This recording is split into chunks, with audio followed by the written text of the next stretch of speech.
Huwag muna kayong patingin na sabihin sa inyo main bearing, tsaka connecting ng bearing. Minsan ito lang.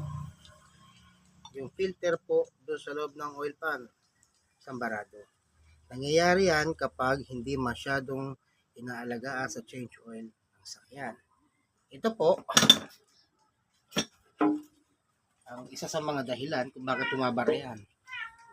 Nakita niyo po yung gunk na yan. Kapag hindi po nag-change oil, bumabara yan. Sabihin, hindi ho ito alaga sa change oil. Kaya, nagkakaroon siya ng carbon deposit na yan. Tapos ang carbon deposit na yan, babara doon, nakakabit dyan. Wala na siya masipsip na langis. Okay? So, para ma-check niyo po yan, tatanggalin niyo po yung oil pan. Linisin niyo oil pan niyo at linisin niyo to.